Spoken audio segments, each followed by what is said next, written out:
안녕하십니까. 네. 저당권 할 차례죠. 네? 저당권. 매주 딱 오시는 분들만 딱 오시고 바뀌는 분들이 이렇게 많아요. 시험 임박한데. 예. 어디 숨어서 공부하시나? 저당권 할 차례인데요.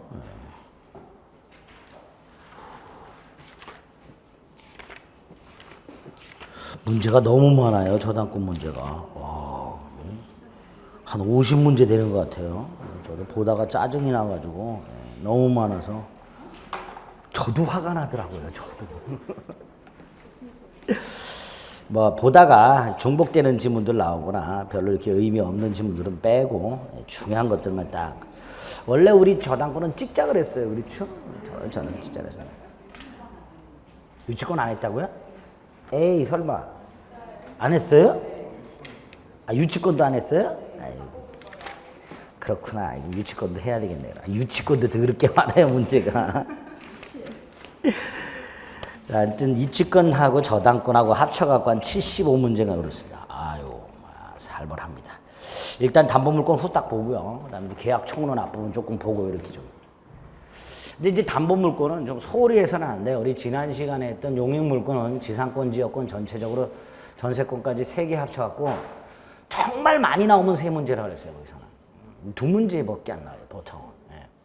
지역권은 뭐 나올 리가 올해는 없고요. 예, 지역권은 보통 한 4년에 한 번 정도 나오는데 작년, 재작년 연장 나왔어요. 그러니까 지역권은 올해 뭐 나올 가능성 거의 없다고 생각하시면 되고요. 네. 지상권하고 전세권 각각 한 문제씩 나오니까 한숨 퍽퍽. 그 한 문제 나오는 거 법정지상권 말이지 더럽게 많이 했단 말이죠, 진짜. 예. 근데 이제 이게 듣다가 이제 익숙해지면 가서 이제 생각나는 거 한두 개 찍으면 되는 거예요. 근데 이제 담보물권은 권리는 2개인데 이게 이제 각각 4문제, 그러니까 합해서 4문제가 나온단 말이죠, 담보물권에서. 과거에는 유치권 1문제, 저당권 3문제 이렇게 나왔었는데 최근에는 이상하게 유치권 2문제, 저당권 2문제 나옵니다. 근데 저당권은 어떻게 나오든 1문제는 굉장히 쉽게 나와요. 저당권은 기본적인 게 나옵니다. 그래서 유치권은 뭐 내용도 쉽고 양도 적고 문제도 2개가 다 쉬우니까 유치권과 저당권 합쳐가지고 3문제는 무조건 맞으셔야 됩니다. 유치권하고 저당권 합쳐갖고. 근데 3문제는 꼭 맞으셔야 돼요. 우리가 물권 강론을 10문제 중에서 5문제만 맞기로 했어요. 그렇죠? 예? 강론 10문제 중에서 5문제만 맞기로 했어요. 많이 맞을 생각 없어요. 그럴 때 유치권과 저당권에서 3문제를. 그 다음에 저당권 나머지 하나가 좀 굉장히 어렵게 나옵니다. 그건 이제 찍자 그랬습니다. 공동저당 특히 사례 형태로 이렇게 얼마 구하라 이렇게 나오는 거 보면 읽기도 짜증이 나요. 그런 건 이제 4번 딱 찍으면 됩니다. 지금까지 다 4번이었어요. 그 계산 문제가. 또 나오면 4번 찍으면 되는데 이제 그것도 올해 나오기 어려워요. 작년에 나왔기 때문에. 근저당권 딱 보시면 되는데 근저당권은 내용은 어려운데 문제는 쉽게 나옵니다. 그래서 잘만 하면 올해 유치권과 저당권 문제 4문제를 다 맞을 수 있어요. 잘만 하면. 유치권. 타인의 물건이나 유가증권을 점유하는 자가, 그러니까 기본이 물건이나 유가증권을 점유하고 있어야 돼요. 그리고 이제 유가증권은 빼고 우리 시험법이 아니니까 이제 물건을 점유하는 자가 물건에 관하여 생긴 채권이 변제기가 있을 때, 그걸 변제 받을 때까지 물건을 유치하는 권리. 이때 유치는 점유 및 반환 거절, 이걸 유치권이라고 한다. 그러니까 뭐 돈 받을 때까지 물건 못 줘. 이게 유치권이라고 생각하시면 됩니다. 특징은 물권임에도 불구하고 유가증권도 객체를 할 수 있다는 거. 두 번째, 물건을 객체하는데 이 물건은 부동산 또는 동산을 불문한다는 거. 그래서 물건이 객체고 유가증권도 객체가 될 수 있다. 두 번째로 담보물권이라는 건 피담보채권과 통일성, 부종성, 수반성, 불가분성, 물상대의성 4가지가 있죠. 그 중에 유치권은 물상대의성이 없죠. 부종성은 굉장히 엄격한데 물상대의성은 인정이 안 돼요. 이유는 물상대의성이 인정되려면 우선변제효가 있어야 되는데 유치권은 우선변제효가 없어요. 그래서 물상대의성이 인정 안 돼요. 그 다음에 물권의 효력 중에 추구표라는 게 있어요. 내 물건 돌려줘. 이게 추구표예요. 이 추구표 때문에 물권적 청구권 인정이 되는데 유치권은 추구표도 인정이 안 돼요. 그래서 물권적 청구권이라는 것도 없어요. 그래서 유치권은 특징 중에 꼭 기억하실 거 우물, 추물 4개가 없다. 우선 변제, 물상 대위, 추구표, 물권적 청구권 이게 없다. 세 번째로 법정 담보 물권이다. 법에서 정해져 있는 일정한 요건을 갖추게 되면 이 담보 물권이 인정이 된다. 따라서 설정행, 당사자의 계약으로 유치권을 설정할 수 있다. X. 당사자 계약, 즉 법률 행위를 통해서는 유치권이 성립하질 않습니다. 법정 담보. 일단 이 3가지 특징 쫙 머릿속에 넣으셔야 돼요. 그 다음에 유치권의 성립 요건이 있어요. 첫째로 타인 물건이어야 돼요. 개념상. 유치권은 반환을 거절하는 거죠. 내 물건을 나한테 반환 거절한다는 건 있을 수가 없단 말이죠. 그러니까 타인 물건이 돼. 이 2가지 조심하셔야 돼요. 하나가 타인 물건이기만 하면 꼭 채무자 소유일 필요가 없다.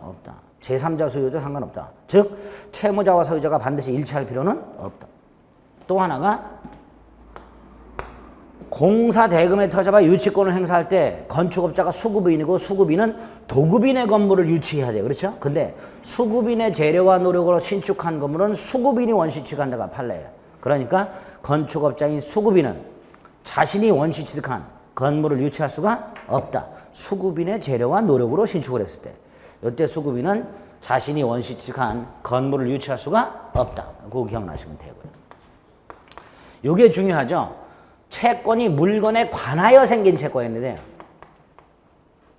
물건에 관하여 생긴 채권. 이 관하여 이거를 고급지게 결련성 이렇게. 그럼 어떤 게 결련성이 인정되냐? 판례가 이렇게 말해요. 물건 자체로부터 생긴 거 채권이. 채권이 물건 자체로부터 생긴 거. 비용 상환 청구권, 공사대금 청구권, 수리비 청구권. 하자로 인한 손해배상. 물건의 하자로 인한 손해배상. 예컨대 말이 농작물을 망쳤다. 그 손해배상. 이런 것들이 전형적으로 결련성이 인정된다. 물건 자체로부터. 또 하나가 매매계약이 무효나 취소가 되었을 때 매수인은 물건 돌려줘야 되고 매도인은 대금 돌려야 돼요. 부당이득 반환이죠. 이건 매매계약이 무효나 취소가 되었다는 동일한 법률 관계로부터 생긴 반환 관계예요. 이때도 결련성이 인정된다 그래요. 또 식당 같은 데서 신발을 벗고 밥 먹고 나와서 신발을 깜빡하고 내 거하고 똑같이 생긴 남의 물건을 이렇게 서로 맞바꿔서 신고 갔어요. 그럼 서로 돌려주고 돌려받아야 되는 관계가 성립하죠. 이걸 동일한 사실관계라고 그래요. 이럴 때도 유치권이 인정된다 그래요. 근데 이걸 가지고서 이 기준을 가지고서 이게 결렬성이 있냐 없냐를 판단하기가 애매해요. 그래서 우리는 결렬성이 있는 거, 그래서 유치권이 인정되는 거를 외우기보다는 결렬성이 없는 거, 그래서 유치권이 인정 안 되는 거, 요거 외우면 돼요. 요거 딱 6개 외우면 됩니다. 6개. 보증금 반환 청구권 안 된다. 권리금 반환 청구권 안 된다. 보증금 안 된다. 권리금 안 된다. 부속물 매매대금 또는 그냥 매매대금 안 된다. 매매대금에 터져만 물건을 유치할 수 있냐? 안 된다. 매도인 입장에서 매매대금을 안 받았어요. 이때 매수인이 물건 달라 그래. 그럼 매도인은 돈 줄 때까지 목적물 못 줘. 이게 유치권이냐? 아니, 이건 동시이행의 항변권이에요. 그러니까 매매대금에 터져서 유치권 인정? 안 된다. 최근에 연속으로 나왔던 거 건축자재대금. 23회 때 나오고 25회 때 나오고 답으로 건축자재대금 유치권 인정? 안 된다. 마지막으로 5번째로 채무 불이행을 이유로 하는 손해배상이 있어요.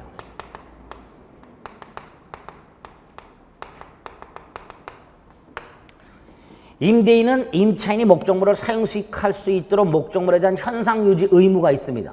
근데 임대인이 그걸 안 해요. 수선 의무를 제대로 이행을 안 해. 채무 불이행이죠. 그래서 임차인에게 손해가 생겼어요. 이때 임차인이 이렇게 임대인의 채무 불이행을 이유로 하는 손해배상 청구권에 터져봐 임대차 목적물을 유치할 수 있는가? 안 된다. 안 된다. 채무 불이행을 이유로 하는 손해배상 안 된다. 마지막으로 계약명의 신탁에서 신탁자가 수탁자에게 행사하는 부당이득 반환 청구권.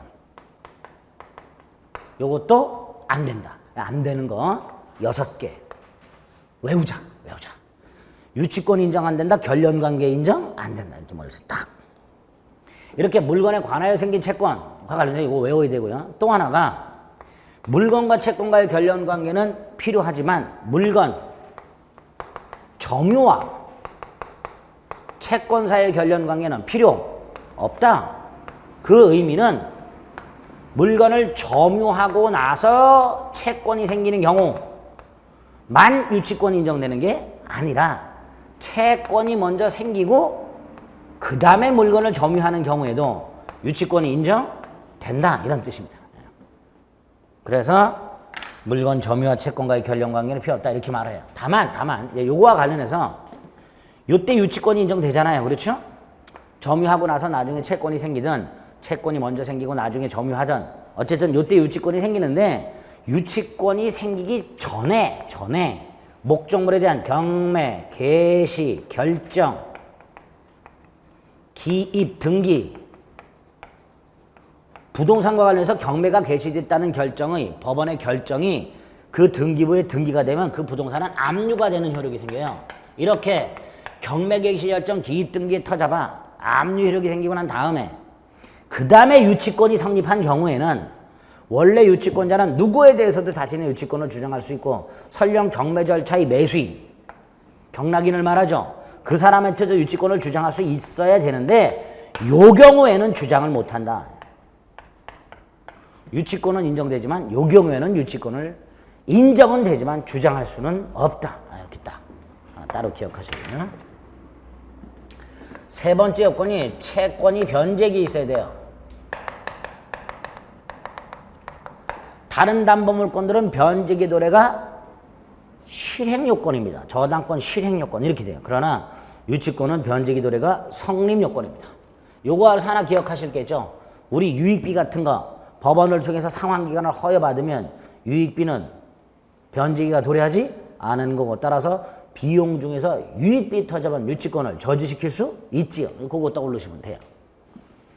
네 번째로 유치권자가 목적물을 적법하게 점유하고 있어야 돼요. 자, 이 적법 점유에 관해서 첫 번째로 임대차가 끝났어요. 근데 임대인이 보증금도 돌려주고 비용도 돌려줘요. 그럼 임차인은 물건을 돌려줘야 되는데 임차인이 정당한 이유 없이 물건을 돌려주지 못하고 있어요. 그럼 이때 임차인의 점유는 불법 점유죠. 그 불법 점유 상태에서 임차인이 추가적으로 비용을 지출을 해. 목적물에. 자, 비용 돌려받을 수 있지요. 불법 점유라도 비용은 돌려받을 수 있어요. 우리 민법의 대원칙 비용 상환 채권은 선악, 자타, 적법, 불법 묻지 않는다. 그러니까 임차인이 불법 점유 상태에서 추가적으로 비용을 지출했다. 비용 돌려받을 수 있다. 그런데 그 비용 상환 채권에 터져봐. 유치권은 인정 안 된다. 유치권은 적법 점유해야 되니까. 그렇죠? 두 번째로 이 점유도 유치권자가 반드시 직접 점유하고 있을 필요가 없다. 채무자의 승낙을 받아 유치물을 제3자에게 대여 또는 유치물을 제3자로 하여금 보관하게 했다면 제3자가 유치물을 직접 점유하고 유치권자가 간접 점유. 이것도 유치권 성립 요건으로서의 점유에 해당한다. 그러나 채무자가 직접 점유하는 경우 이거는 안 된다. 채무자가 직접 점유하고 있고 유치권자가 간접 점유하는 경우에는 유치권 성립 요건으로서의 점유에 해당하지 않는다. 즉 유치권이 인정되지 않는다. 이렇게 되죠. 마지막으로 유치권은 법정 담보물권이라고 그랬어요. 그렇죠? 그럼에도 불구하고 유치권 성립을 배제시킬 수 있어요. 유치권 성립을 배제하는 특약을 할 수가 있어요. 그래서 이게 있으면 유치권이 인정 안 되니까 이런 특약이 없어야 유치권이 인정된다. 이렇게 얘기를 해요. 이때 요 특약에 해당되는 거 가장 대표적인 게 임차인의 비용 상환 조건 포기 특약이에요.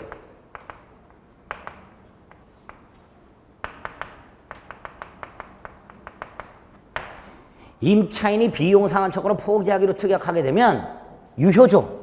그러면 그 비용 상환 채권의 터점은 유치권도 포기한 거다. 그리고 요 특약에 해당되는 대표적인 판례가 두 개가 있죠. 임대인과 임차인 사이에 나중에 임대차가 종료되면 임차인이 목적물을 원상에 회복하기로 약속한 경우 요거 하나 하고 건물 임차인이 건물을 뭐 하되 증축하되 이 증축한 부분을 누구한테? 임대인에게 소유권을 귀속시키기로 약정한 경우 요 두 가지. 요 두 가지는 임차인의 비용 상환 채권 폭이 특약이다. 따라서 유치권 인정되지 않는다. 자, 이런 요건에 유치권이 인정됐어요. 그 유치권의 효력은 뭔가? 두 가지예요. 유치권자의 권리, 유치권자의 의무. 자, 그중에 권리. 첫째, 유치권 인정되죠. 유치권은 반환 거절할 수 있는 물권, 누구에 대해서도 주장이 가능하다. 채무자와 소유자가 같다, 채무자한테. 채무자와 소유자가 다르다, 소유자한테도. 목적물이 경매됐다, 경락인한테도 주장할 수 있다. 다만 유치권을 통해서 반환을 거절하는 건 누구한테도 할 수 있지만 변제를 청구하는 거, 이건 돈 갚으라고 요구하는 거니까 이건 채무자한테만 할 수 있다. 따라서 경락인에게 유치권을 주장하여 물건에 대한 반환을 거절할 수는 있으나 변제를 청구할 수는 없다. 두 번째로, 상대방이 유치권자를 상대로 반환 소송을 제기했다. 그럼 유치권자가 피고죠. 소송에서는 반드시 주장을 해야만 법원은 유치권을 고려하게 된다. 유치권자가 유치권을 주장하지 아니하면 법원은 직권으로 유치권을 심리 판단하지 않는다. 두 번째, 피고인 유치권자가 유치권 항변을 하게 되면 법원은 유치권자력은 원고로부터 돈을 변제받는 것과 상환하여 물건을 반환하라 라는 원고 일부 승소 판결, 상환, 급부 판결을 하게 된다. 그렇죠? 그 정도로 유치권에서 짝. 두 번째, 유치권자는 자신의 채권을 변제받기 위해서 경매를 넣을 수 있죠. 근데 이때 변제를 받기 위해서는 우선 변제를 받기 위해서가 아니라 그랬죠. 환가를 위한 경매를 했어요. 유치권자는 우선 변제권이 없기 때문에. 다만 민법적으로 유치권자로 우선 변제권은 없지만 파산법상 별제권이라는 권리가 있어요. 채무자가 파산하면 일반 채권자들은 평등하게 남은 재산으로 뿜빠이를 받지만 유치권, 질권, 저당권자 같은 담보물권자는 별도로 우선 변제를 받아요. 그래서 파산법에 의하는 한 우선 변제 받을 수 있는 권리가 있게 됩니다. 별제권이라 그래요. 정당한 이유가 있을 때 감정인의 평가를 거쳐서 유치물을 직접 변제 충당할 것을 청구할 수 있고 미리 채무자에게 통지해야 되는 간이 변제 충당이라는 게 있어요. 유치 목적물로 직접 소유권을 취해서 변제 충당하는 거예요. 그럼 간이 변제 충당이 있게 되면 유치권자는 목적물에 대해서 유치권을 갖고 있다가 소유권을 취득하게 되죠. 그럼 유치권과 소유권은 혼동이 돼서 유치권은 소멸한다. 이렇게 되겠죠. 과실수취권이 있어요. 근데 이 유치권자의 과실수취권은 우리가 점유권에서 봤던 201조 선의점유자의 과실수취권하고는 전혀 다른, 이름은 같지만 전혀 다른 권리. 선의점유자의 과실수취권은 부당이득 반환 의무를 면제시켜주는 것으로서 어떤 차이가 있느냐. 선의점유자가 과실을 수취했을 때는 통상필요비를 청구할 수 없습니다. 반면에 유치권자는 이걸 수취해서 원본 및 이자에 충당하는, 그래서 부당이득 반환 의무 면제가 아니라 변제 충당권의 의미예요. 그래서 유치권자가 과실을 수취한 경우에는 선의점유자와는 달리 통상필요비 상환 청구할 수 있다. 이렇게 됩니다. 이때 이 유치권자의 과실수취는 그냥 하는 게 아니라 채무자 승낙을 받아서 유치물을 사용하거나 유치물을 대여하거나 유치물을 담보 제공함으로써 뭐 대여 같은 거 차임 같은 게 생기겠죠. 그런 이익 그 이익을 수취하는 거예요. 그러니까 유치권자가 목적물로부터 과실로 수취해서 원본 및 이자에 충당하려면 반드시 뭐가 전제가 된다. 채무자의 승낙이 전제가 된다. 채무의 승낙을 받아 사용, 대여, 담보 제공함으로써 나오는 이 이익을 수취해서 원본 및 이자에 충당할 수 있고, 그래서 간접적으로 유치권자는 채무자의 승낙을 받아 유치물을 사용, 대여, 담보 제공할 수 있는 권리가 있다. 이렇게 얘기하게 됩니다. 승낙을 받았어. 유치권자는 목적물에 비용을 지출하게 돼요. 필요비, 유익비. 이 비용 돌려받을 수 있다 없다? 있다. 비용 상환 청권이 있다. 그리고 이 비용 상환 청권도 유치물 자체로부터 생긴 채권이니까 별도로 유치권이 인정될 수 있다. 이렇게 되죠. 의무. 첫째로 선량한 관리자의 조의 의무가 있고요. 두 번째로 아까 이거 채무자의 승낙을 받아야 된다 그랬죠. 그럼 뒤집으면 채무자 승낙 없이는 유치물을 사용하거나 대여하거나 담보 제공해서는 안 되는 의무가 있다. 이렇게 되죠. 이게 의무가 되는 거예요. 그런데 단 승낙 없이 할 수 있는 게 있다. 유치물 보존에 필요한 사용. 유치물 보존에 필요한 사용은 채무자 승낙 없이 할 수 있다. 두 가지. 첫째, 보존에 필요한 사용이 두 개. 하나, 임차인이 비용 상환 청구권에 터잡아 임대차 목적물을 유치하면서 기존대로 사용하는 거 보존에 필요한 사용이다. 주택 건축업자가 공사대금에 터잡아 그 주택을 유치하면서 거주 사용하는 것. 이것도 보존에 필요한 사용이다. 이런 보존에 필요한 사용은 채무자 승낙 없이 할 수 있기 때문에 과실을 수취할 수가 없다. 과실을 수취하려면 아까 반드시 채무자 승낙을 받아라 그랬는데 이건 승낙 없이 하니까 이 경우에는 과실을 수취할 수가 없고 사용 이익은 부당 이득으로 반환해야 한다. 이렇게 되겠죠. 이게 아니라면 승낙 받아라. 이런 의무가 있는데 이건 예외고 이런 의무가 있는데 이걸 위반했다. 유치권 소멸한다. D. 소멸 청구할 수 있다. 첫째, 의무 위반이 있다는 사실만으로 바로 유치권이 소멸하는 게 아니다. 별도로 유치권 소멸 청구의 의사를 표시해야 된다. 두 번째, 이 유치권 소멸 청구의 의사 표시는 유치권자의 동의나 승낙이 필요 없는 형성권이다. 그렇죠? 유치권 소멸. 첫째, 물권의 공통된 소멸 사유 중에 하나, 목적물 멸실. 그런데 목적물이 멸실이 되고 가치 변형물이 남았다. 유치권 그 가치 변형물에 존속한다. D. 물상대 인정 안 된다. 목적물이 멸실되면 유치권은 그냥 소멸한다. 설령 가치 변형물이 남아있다 하더라도 유치권은 존속하지 않는다. 소멸해버린다. 채권이 소멸하면 유치권 소멸한다. 부종성이 엄격하다 그랬죠. 근데 채권 소멸 사유 중에는 변제한 소멸도 있고 채권자가 일정 기간 채권 행사하지 않아서 소멸시효가 완성이 돼서 소멸하는 경우도 있다. 이렇게 특히 두 번째 거 채권이 소멸시효에 걸려서 소멸하게 되면 부종성에서 유치권도 당연 소멸하니까 유치권만 따로 소멸시효에 걸리지 않는다. 유치권은 소멸시효에 걸리는 권리가 아니다. 두 번째, 유치권을 행사하고 있는 것과 채권을 행사하는 건 별개다. 유치권을 행사한다는 건 반환을 거절하는 거고 채권을 행사한다는 건 변제를 청구하는 거다. 그런데 유치권자가 유치권만 행사하고 있을 뿐 채권을 따로 행사하고 있지 않다면 채권은 소멸시효에 걸린다.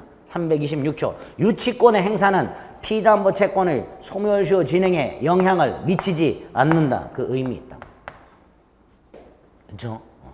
세 번째로 점유를 상실하면 유치권 소멸한다. 점유는 유치권의 성립 요건이면서 존속 요건이다. 따라서 점유를 상실하면 유치권을 소멸하는데 단 점유 상실의 원인 중에서 누군가의 점유, 침탈에 의한 경우에는 유치권은 유치권 자체에 터잡은 물권적 청권이 없으니까 점유권에 터잡아 점유물 반환을 청구할 수 있다. 반환을 받으면 유치권은 부활한다. 그런데 점유물 반환 청구 소송을 제기하여 승소 판결을 설령 받았다 하더라도 아직 그 물건에 대한 점유를 회복하고 있지 않다면 유치권은 부활하지 않는다. 점유를 회수해야 부활한다. 네 번째, 의무 위반을 위한 유치권 소멸 청구. 다섯 번째, 상당한 다른 담보 제공에 의한 유치권 소멸 청구가 있다. 첫째, 상당한의 의미. 유치하고 있는 목적물 가액에 상당한을 의미하는 게 아니라 피담보 채권에게 상당한. 두 번째, 이 담보는 꼭 물적 담보만을 말하는 게 아니다. 사람 질질 끌고 와서 보증인을 세울 수도 있다. 인적 담보를 포함한다. 물적 담보, 인적 담보를 포함한다. 세 번째, 요 상당한 담보 제공에 대해서는 누구의 승낙? 유치권자의 승낙 또는 승낙을 대신하는 판결이 필요하다. 그래서 의무 위반을 이유로 하는 유치권 소멸 청구는 청구 형성권이지만 요거는 상당한 담보 제공에 대해서 유치권자의 승낙 또는 승낙을 대신하는 판결이 필요하니까 청구권이다. 형성권이 아니라 뭐라고요? 청구권이다. 마지막으로 예컨대 채무자와 소유자가 다를 때 채무자가 상당한 담보를 제공했다면 소유자는 유치권 소멸을 청구할 수 있고 반대로 소유자가 상당한 담보를 제공했다면 채무자는 유치권 소멸을 청구할 수 있고 어찌 되었건 상당한 담보가 제공됐다는 사실만으로 유치권이 소멸하는 게 아니라 별도로 유치권 소멸을 청구해야 되는데 이 유치권 소멸을 청구할 수 있는 사람은 상당한 담보가 제공돼 있다면 이해관계 있는 사람, 채무자나 소유자는 유치권 소멸을 청구할 수 있다. 이해관계 있는 채무자나 소유자는 유치권 소멸을 청구할 수 있다. 여기까지. 그래서 내용이 굉장히 적어요. 유치권은. 그러니까 아무것도 아니에요. 이게. 근데 두 문제. 요건과 효과. 딱 머릿속에 나오죠. 257페이지. 원칙적으로 유치권자와 저당권자에게 공통적으로 인정되는 것. 일단 니은 불가분성과 리을 부종성, 비읍 경매권 인정되죠. 반면에 우선 변제권과 물상대 이권은 저당권의 매개만. 미음은 어때요? 유치권에도 저당권에도 인정되지 않지요. 과실주치권은 유치권에만.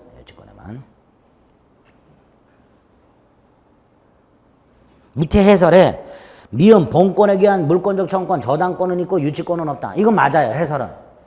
해설은 맞는데 문제에서는 본권에 기한 물권적 반환청권 이렇게 돼 있어요.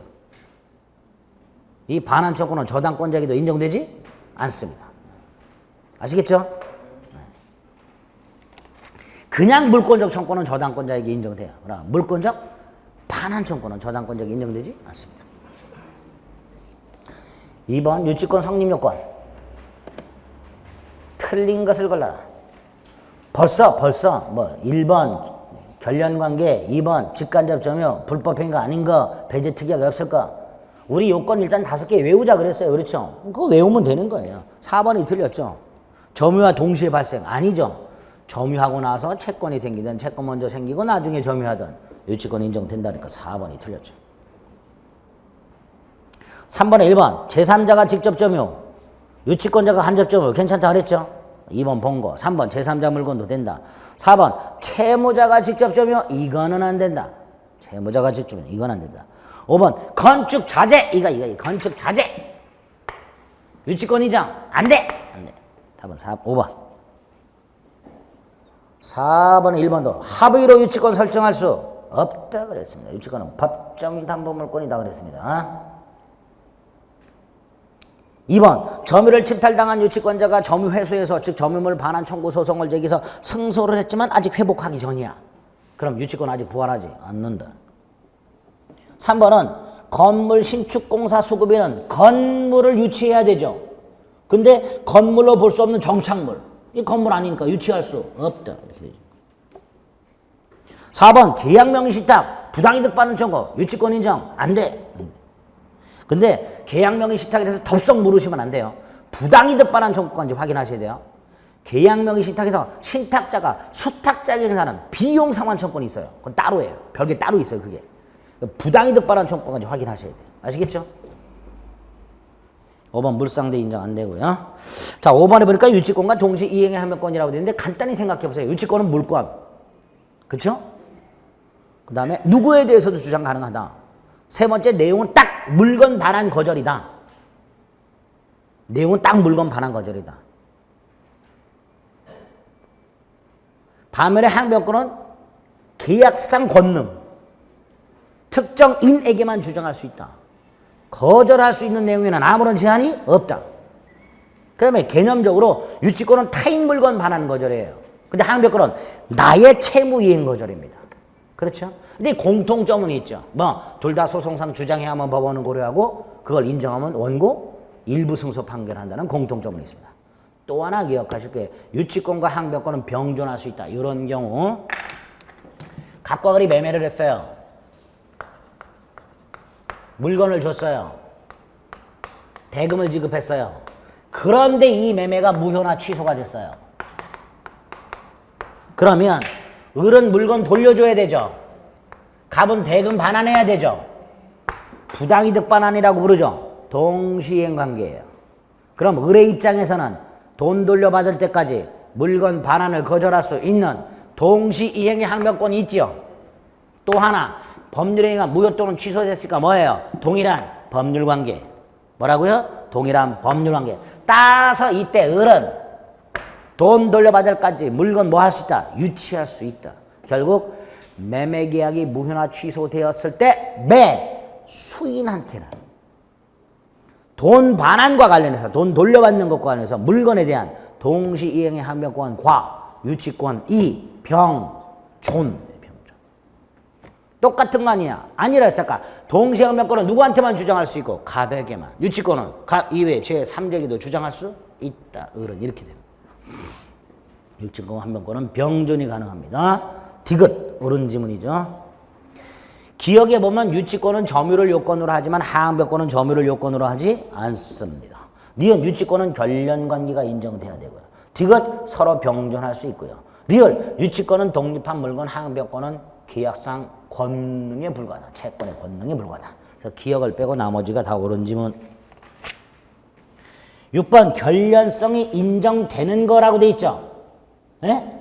안 되는 거 골라봅니다. 니은의 부속물 대금, 디귿의 계약명의 신탁, 신탁자 부당이득 반환, 리을의 보증금, 미음의 건축자재, 비읍의 매매대금. 꼴랑 하나 남았네요. 너무나 쉽지요. 외워놨으면 그냥 골라집니다. 7번 기업 보증금 지우자, 니은의 계약명의 신탁 지우자, 미음의 건축자재 지우자. 그렇죠? 세 개 일단 지워. 남는 건 뭐하고 뭐예요? 디귿하고 리을.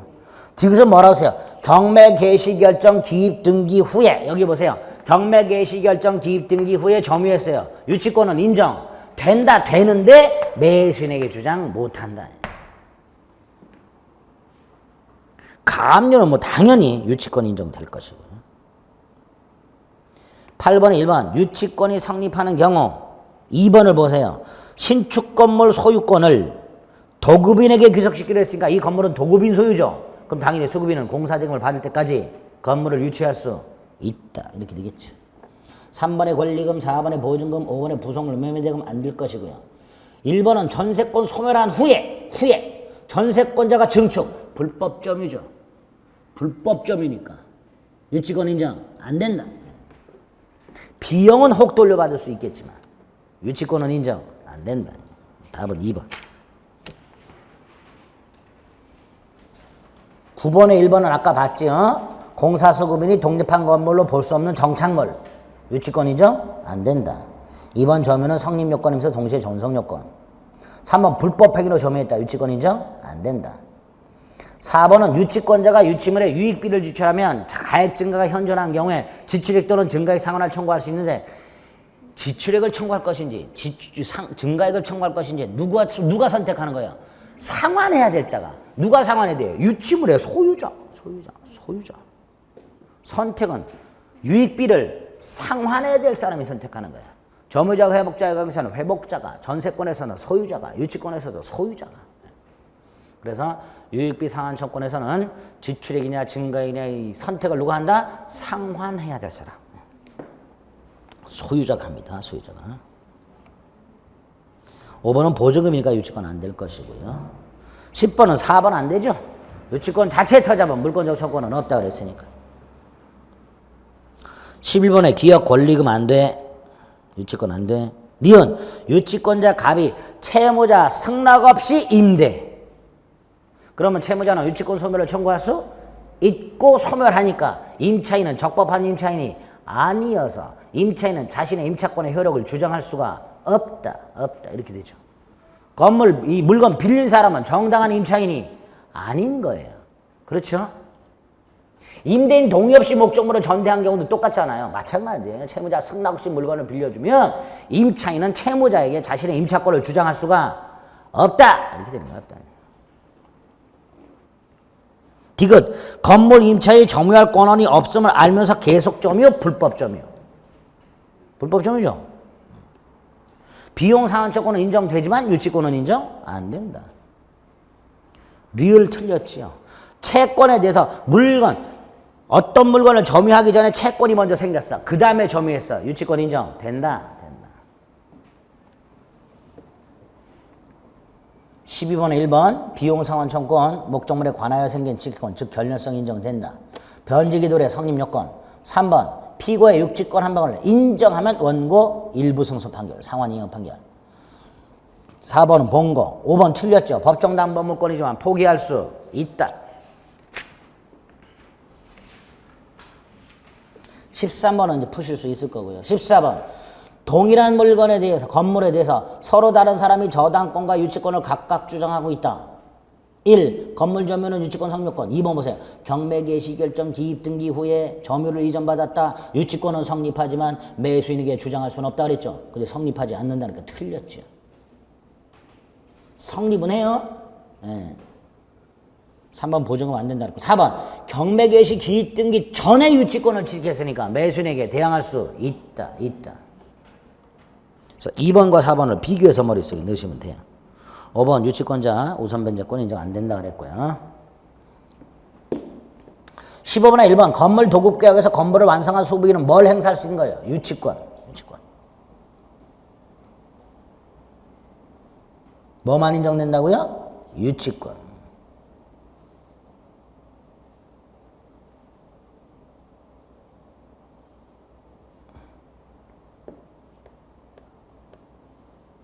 동시 이행의 항변권. 이 도급계약의 경우에는요.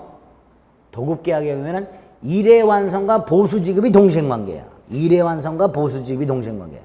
다만 도급계약에서 조금 조심하셔야 되는데 일의 완성이 뭐예요? 공사를 완성하는 거죠. 그거하고 공사대금 지급이 동시행관계예요. 일의 완성과 수리를 완성하는 것하고. 문제는 자동차 수리계약 같은 것들은 수리를 끝나고 보관하고 있다가 돈을 줘야 반환을 하죠. 이것도 동시행관계가 돼요. 그러면 건축업자가 물건을 점유하고 있는 게 동시행관계냐? 건축업자가 물건을 점유하는 거, 이걸 점유를 풀어주는 것과 돈 공사대금을 받는 게 동시행관계냐? 아니에요, 이거는. 이건 유치권만 인정되는 거예요. 뭐만 인정된다고요? 유치권만. 이거는 동시이행항변권과 유치권이 병존하지 않습니다. 이거는 지금 동시이행항변권과 유치권이 동시에 성립하는 경우 성립 안 해요. 성립 안 해. 문제는 어찌어찌해서 지금 전제가 동시에 성립하는 경우라고 전제를 깔았어요. 원래는 성립하지 않아요. 원래는 뭐만 인정된다고요? 유치권만 인정돼. 근데 당사자가 특약 같은 거 할 수도 있죠. 계약 같은 거. 공사대금을 주는 것과 동시에 건물을 인도하기를 한다. 뭐 이렇게 되면 항변권도 생길 수 있겠죠. 그걸 전제로 유치권과 동시 이항변권이 동시에 성립하는 경우라고 전제를 깔고 그럴 때는 선택적으로 주장할 수 있다. 이렇게 되는 거예요. 아시겠죠? 실질적으로 이 경우에 동시 이항변권과 유치권이 동시에 성립한다. 그러면 안 돼요. 동시에 성립하진 않아. 유치권만 성립해요. 원칙적으로 이 경우에는. 아시겠죠? 아까 동시 이행의 항변권과 유치권이 병존하는 것은 이 경우예요. 판례가 예를 드는 게 매수인 이 경우예요. 아시겠죠? 이때는 병존이 가능해요. 부당이득 반환청권 동시행관계고 동일한 법률관계니까 유치권도 인정되고 이럴 땐 병존해요. 이 경우에는 원래는 유치권만 인정됩니다. 다만 유치권과 항변권이 동시에 인정되는 경우라고 전제를 깔아놓고 그럴 때는 선택적 행사 이렇게 되는 거예요. 아시겠죠? 그래서 1번을 틀린 걸로 지금 2번 본 거고 3번 2번 유치권 안 된다고 3번 유치권의 목적물이 제3자에게 팔렸을 때 제3자에게도 유치권 주장할 수 있다 없다? 있다. 물권이니까. 4번은 유치권 인정되는 거고 5번은 채무자가 직접 정하니까 유치권 안 되고 16번에 1번 제3자의 점유 매개관계. 점유 매개관계 뭐예요? 제3자에게 빌려주거나 제3자에게 보관을 맡기거나. 그럼 제3자가 직접 점유하는 거죠? 유치권 인정된다. 소멸되지 않는다. 2번 경락인에게 돈 갚으라고 청구할 수는 없다. 3번 유치권을 행사하는 동안에도 채권의 소멸시효는 진행된다. 3번 과실을 수취해서 원본 및 이자에 충당할 수 있다. 5번 유치권자가 유치물인 주택에 거주하며 사용하는 것 보존에 필요한 사용이다. 따라서 불법 점유가 아니다. 채무자 승낙 없이 할 수 있다. 따라서 유치권 소멸을 청구할 수 없다. 의무 위반 아니다. 옳은 거 1번. 17번 건축주 갑이 재료를 제공하고 각각 건축업자 을이 도급계약을 맺고 을은 다시 병과 하도급 계약을 체결해서 병이 건물 공사를 왕소해서 대금 채권 3억 원에 터져봐 건물을 점유하고 있다. 누가? 병이 직접 점유하죠. 그럼 을은 간접점유. 건축업자 을은 뭐라고요? 간접점유.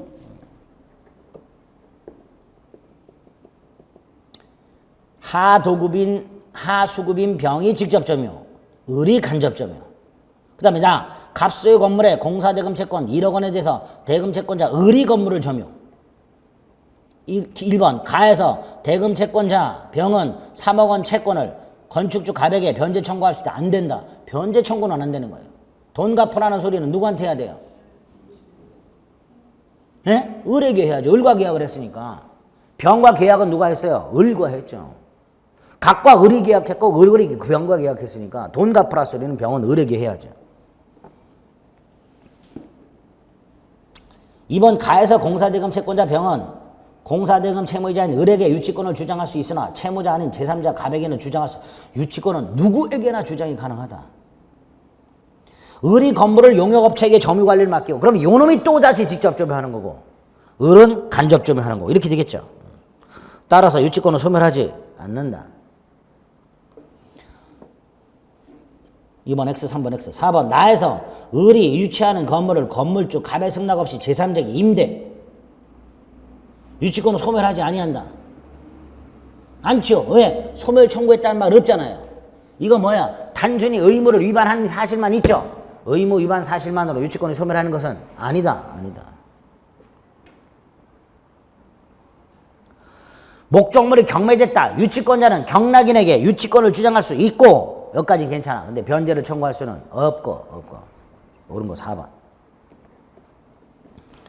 18번 갑의 X건물을 임차한 을은 X건물의 보존 개량을 위해서 병으로부터 건축자재를 병은 건축자재대금 채권이 있네요. 근데 1번 보니까 병은 유치권을 행사할 수 있다. 틀렸네. 아까 이거 건축자재대금 이거 안 된다. 작년 기출 문제죠.